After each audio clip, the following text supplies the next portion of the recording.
There's a new zombie survival thriller movie called We Bury the Dead starring Daisy Ridley, and this is the good and the bad without spoilers. The overall world building is done really well, and the weight of the tragedy that happens at the beginning of the movie is extremely well told through the acting and the set design that was made for the movie.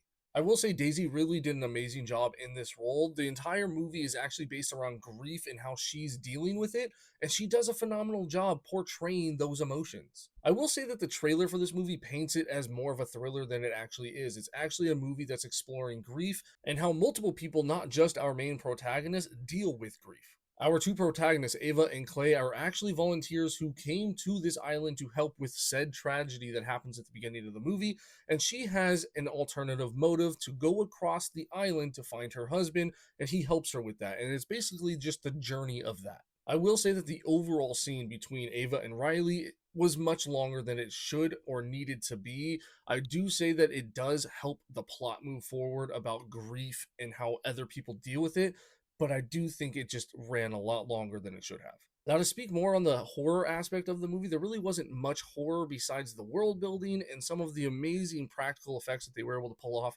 for the zombies that they created for this movie. The best thing about this film, in my opinion, is the fact that every zombie movie kind of has like this niche thing about the zombies themselves.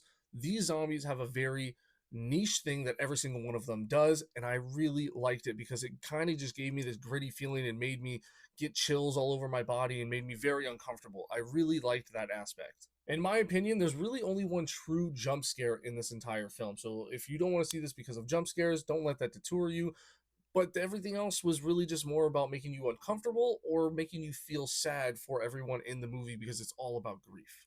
Now, my number one negative is the fact that it ends in a really odd spot. It feels like a part one to a larger story. And if that's the case, that's totally fine. I would like to see a sequel to expand on this world that they introduced to us because I actually really did like it. There was a lot of questions that were not answered at the end of this movie because, again, it felt like a part one. They needed to answer so much stuff, and the characters didn't finish their journey, if that makes sense. So that's why it really needs a part two. And as always, stay true to yourself, and I'll catch you guys later.